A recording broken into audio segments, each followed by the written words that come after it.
The Heavy Metal Detectors podcast is inspired by the Heavy Metal Detectors Facebook group. If you're looking for a place to connect with other detectors in your area, search the Heavy Metal Detectors on Facebook. Join a group in your state. Start sharing your latest finds, get tips, ask questions. Just search Heavy Metal Detectors on Facebook and join the fun. You'll be glad you did.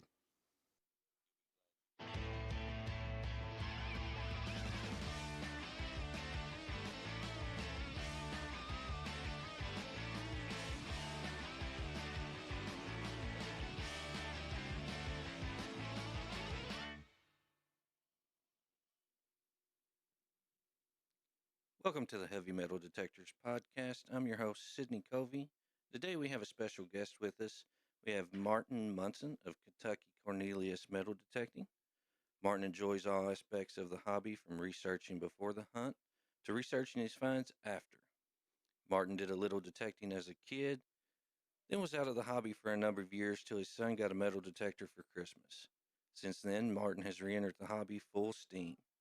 One of his favorite aspects of the hobby is returning lost items to people.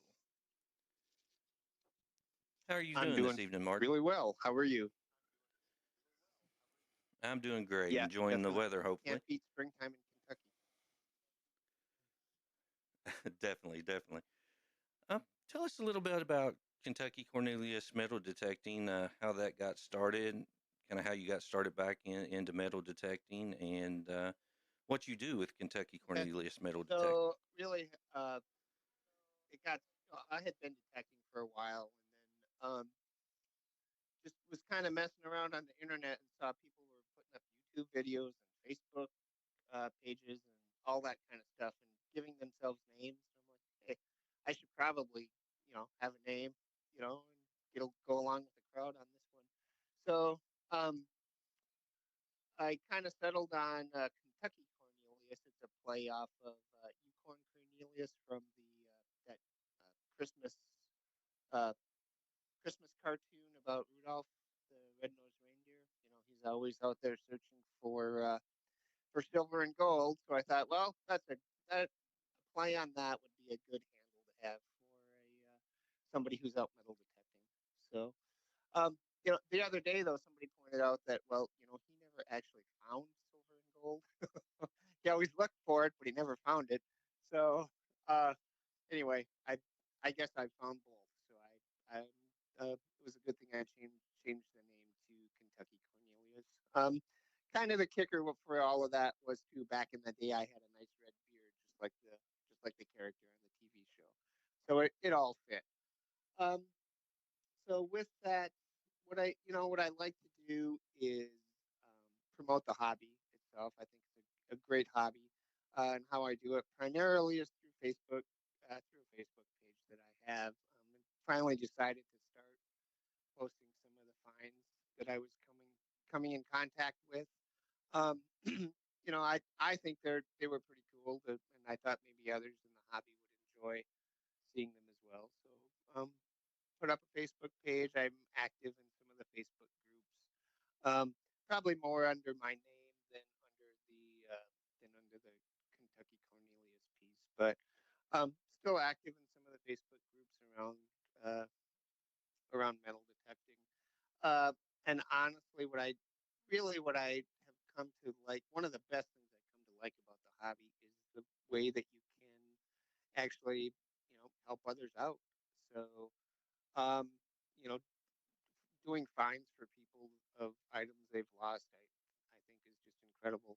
So, um, I can't, I've returned a number of rings to folks, and I can't remember a time when somebody wasn't almost in tears or in genuine tears when they got it back. So being able to use the skills, knowledge, and tools that I have to help other people really is one of the whole benefits of the whole hobby. So I'm blessed to be able to do that. That's for sure.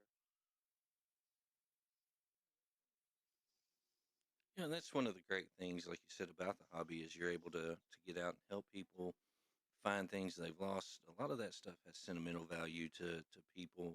Wedding rings, something their mother had or their father had, and that gets to they lose it and they definitely want it back. So Yep, that's a great exactly. thing. What are some of the kind of coolest places you've ever Uh, detected? well, for most people probably won't think this is too cool, but for me, um, back in the turn of the century or early 1900s anyway, probably a little bit later than the turn of the century. Let's just say early 1900s. Um, uh, my great grandmother taught in a one-room schoolhouse out in the country. So back here a couple of years ago, I um, was able to get to that location and do some detecting around where that was. So the tie back to the family was pretty cool. Back to where my great grandmother taught as a teacher was really kind of a great place to detect. So um, I think that again, a lot of people wouldn't think of old one room schoolhouse was the best, but for me, I think that was probably one of the coolest places I've ever been able to go. So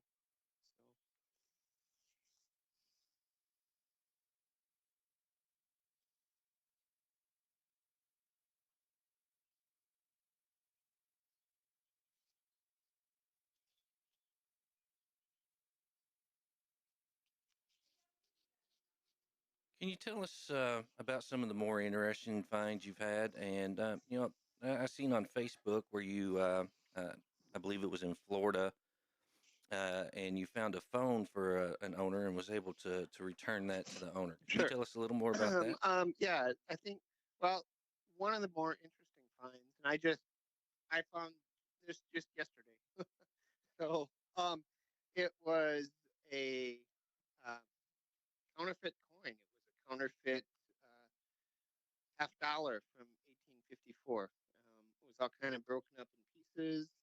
Uh, it certainly wasn't silver, but I mean, it looked pretty real. Um, so uh, I tested one of the specific gravity of one of the pieces, and it didn't. It turned out it wasn't silver at all, more along the lines of pewter or something like that. But so that that was pretty cool. Definitely a part of history in it of the U.S. that not a lot of people know about. Um, but to the phone piece in Florida. So going from the 1850s to the 2020s, uh, um, I was on vacation with my family in Florida over spring break and was obviously doing some metal detecting on the beach. Um, had started at a public beach and was walking down toward some hotels that were further down the beach and came across a pretty nice signal in it wasn't in the water, but it was in it was below the high tide line and definitely in some wet, really pretty hard packed sand. Um, so lo and behold, it was an iPhone 12. So brought it home, threw it in a bag of rice, dried it out, um,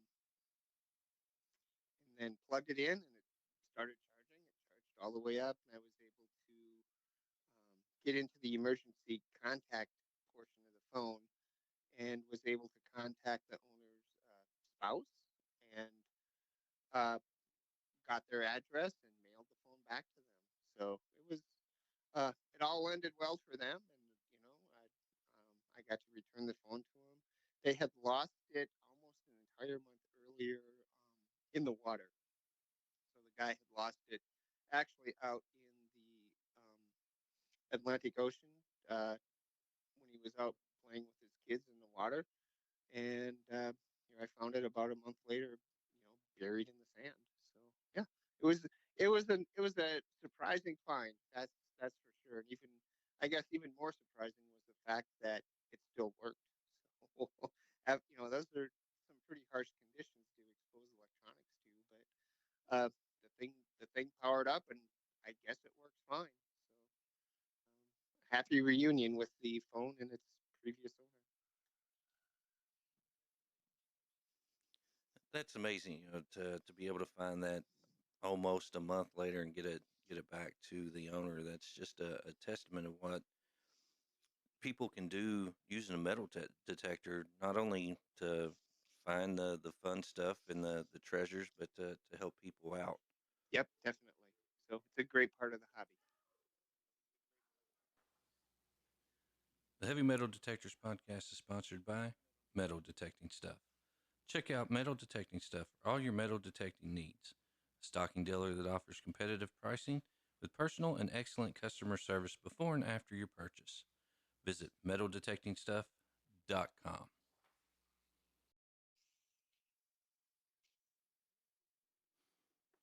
And as we discussed earlier, one of the things that you like to do is researching, before you go out and detect on a place and the finds. Uh, can you tell someone that may be a beginner into the hobby how you kind of go about doing that research and how you find that Right. type of So information? there's a number of different ways to do it.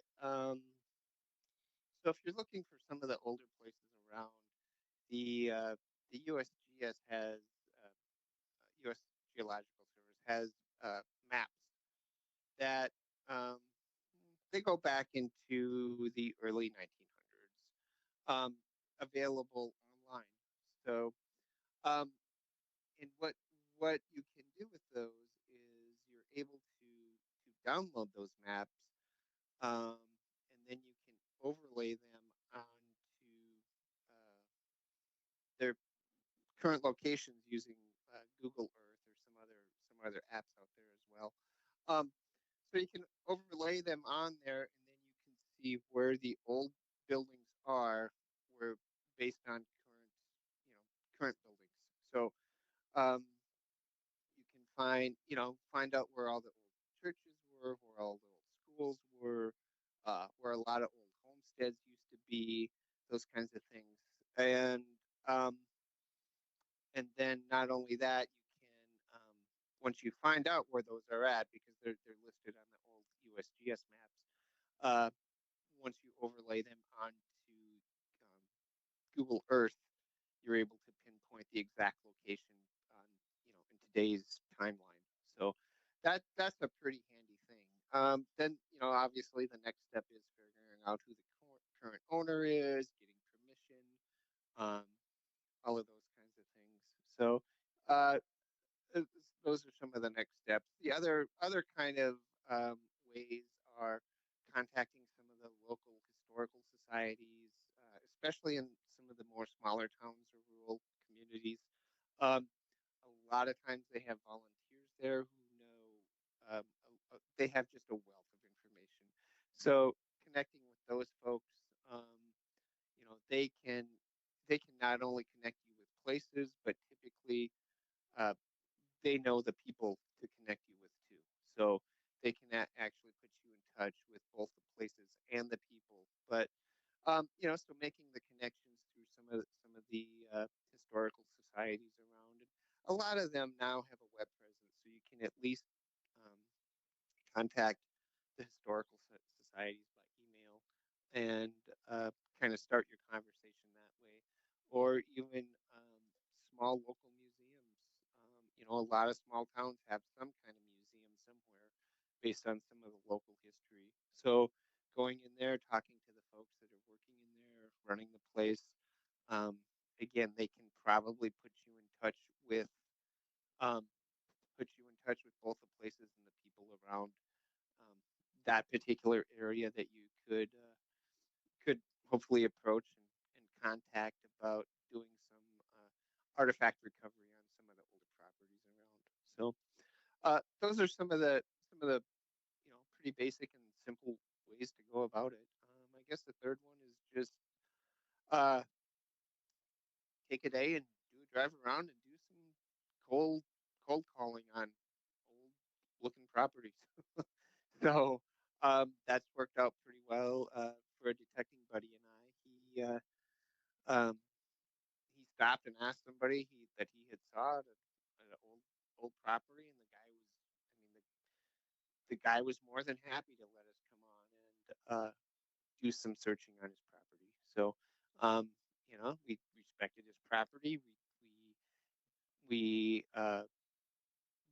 dug our plugs correctly. We replaced everything back when we were done, you couldn't hardly tell we had been there, and certainly within a day or two, you couldn't have been, you wouldn't have been able to tell we were there. Um, and every time we contact him to come back, he's more than happy to welcome us back. So it's any one of those methods is a great way to find places and connect with people and do some do some great uh, artifact searching. That's great information. That's the reason I got into metal detecting was the research and the history, because there's just so much great history out there, and a lot of it's laying beneath the Yep, the dirt. it So, sure is.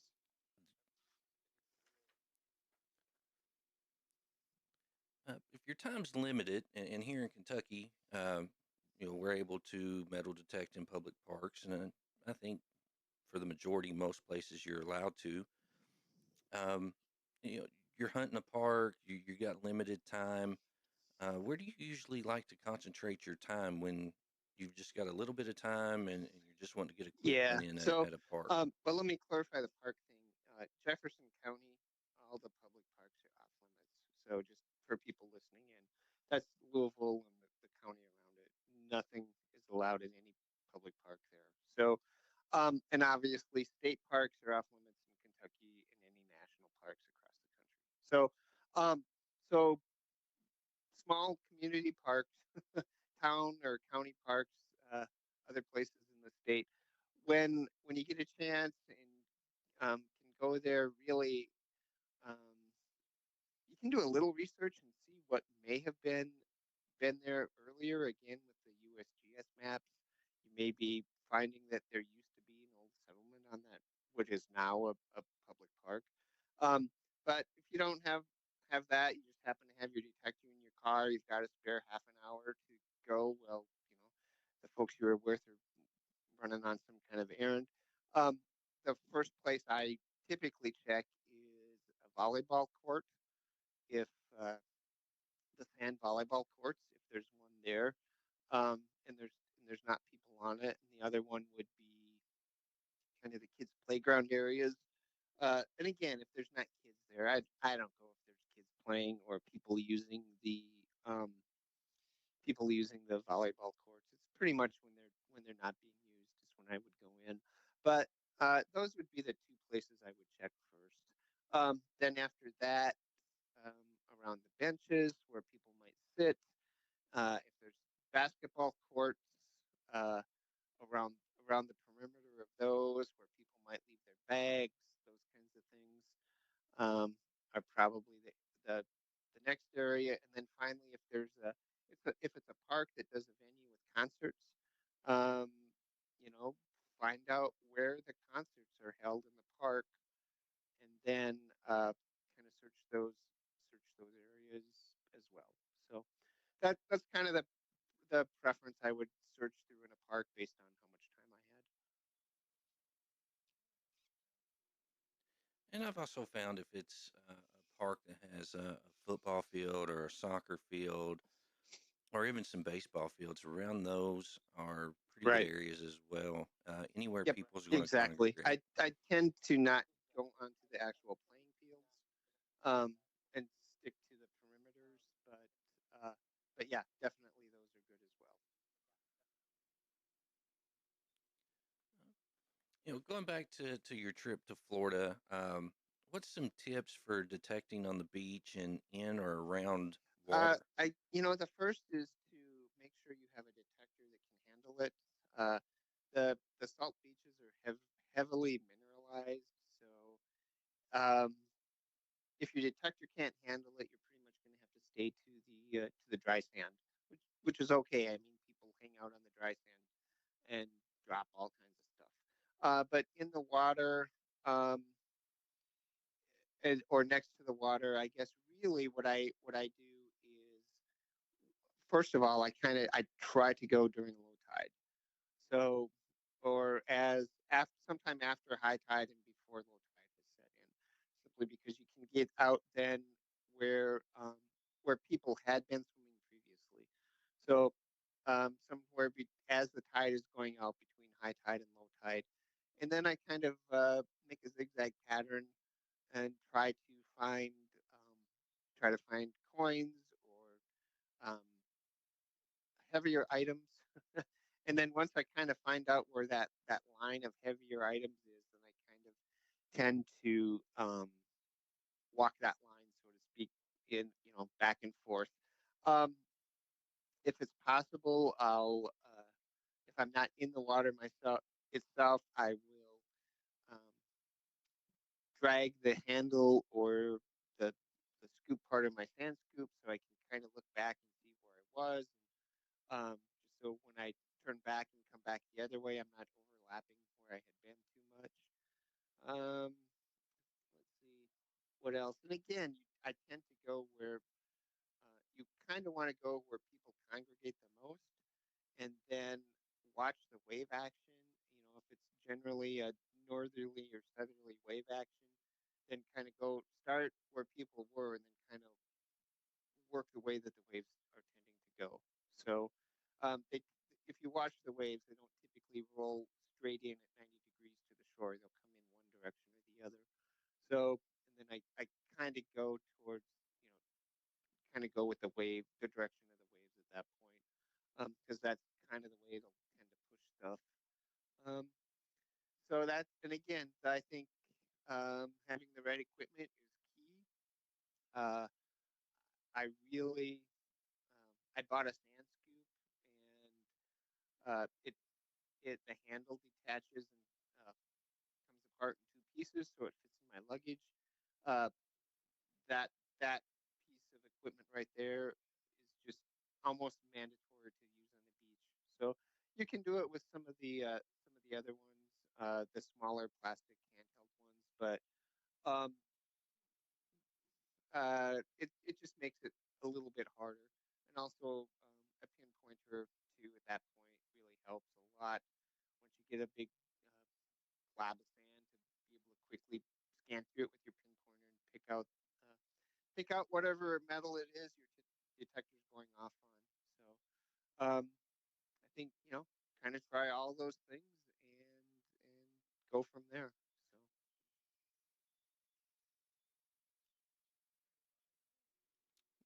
Great advice. And to kind of wrap up, what other advice or tips would you give the beginner metal detector that's just getting out there, getting started, and very yeah, interested in so the hobby? uh, there's a whole wealth of things that you can do. I guess if you just got your detector wherever you got it from in the mail or at a store or a dealer, wherever it is, um, go ahead and give it a shot in your own backyard first. Right? Read your instruction manual.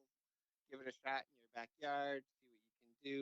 Practice cutting a plug and getting it put back in neatly, so that when you do go out to a public spot, you're not making a huge mess of public lands, or if you get a permission, somebody else's yard. The other thing that would be I would advise somebody to do is to bury a bury a few things in your own yard and note what they are and where they are, and then make a test garden and test out your detector on how various metallic coins, rings, that kind of stuff sounds um, in the ground with your detector, with the programs or settings that you're using. So go ahead and do that. Also, there's enough videos out on YouTube on unboxing and intros and how tos, probably for all the major metal detectors out there. So you can certainly familiarize yourself with some of the basics that way. Um, and then finally, once you feel comfortable, go ahead and venture out into one of the public parks, or try to do a door knock and get your first permission and see how it goes. So, but those would be some of the beginning basics.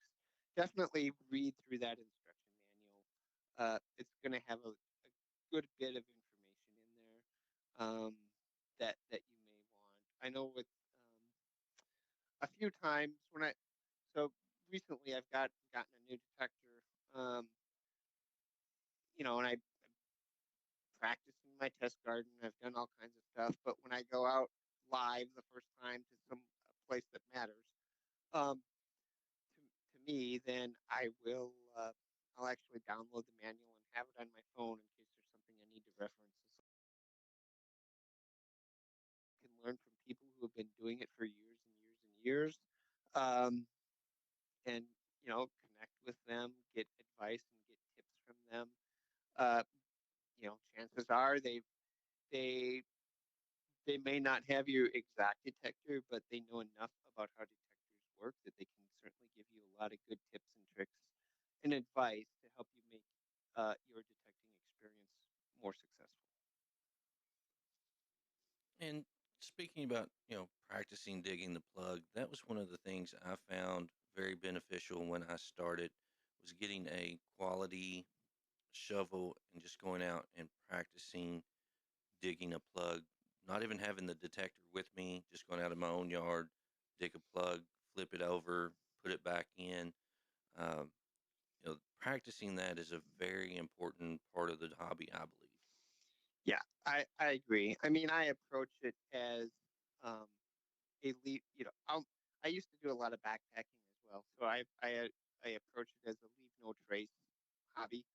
Right? You don't want anybody to know that you were there uh, the the day after you were there, basically. And it's possible to dig plugs that way. You have to take care. You have to do some practice, and you have to return it correctly when you're done.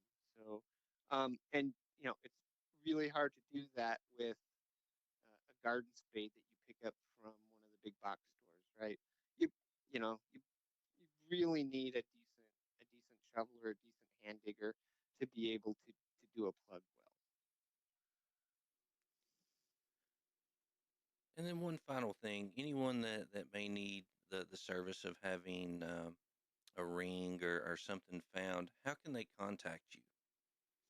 Yeah, so really, I've got on my Facebook page.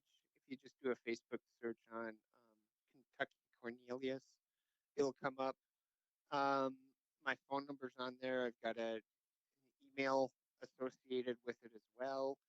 So folks, basically that way, folks can just go ahead and get a hold of me. So, um, and if that's somebody who's listening needs that service, just know that it's a free service. Certainly, there's no charge for any type of jewelry or family heirloom kind of hunt and return. So, um, the the only thing that, and I don't do this anymore, but back when gas was skyrocketing and if the place was an hour or hour and a half away, I might ask for a little bit of gas money to help offset that cost.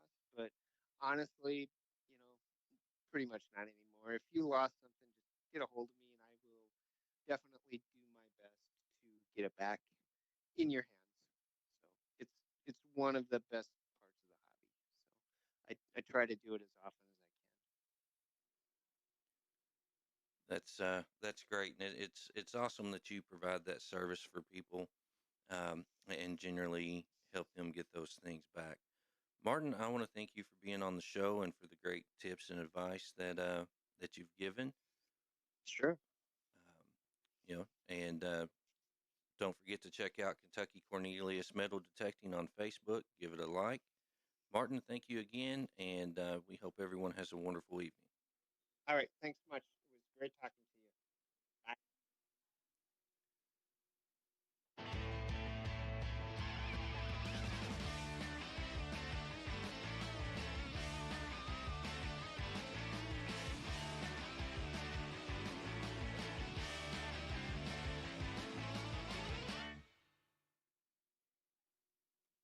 Don't forget to follow Heavy Metal Detectors Podcast on Facebook. Heavy Metal Detectors Podcast is now streaming wherever your podcasts are available.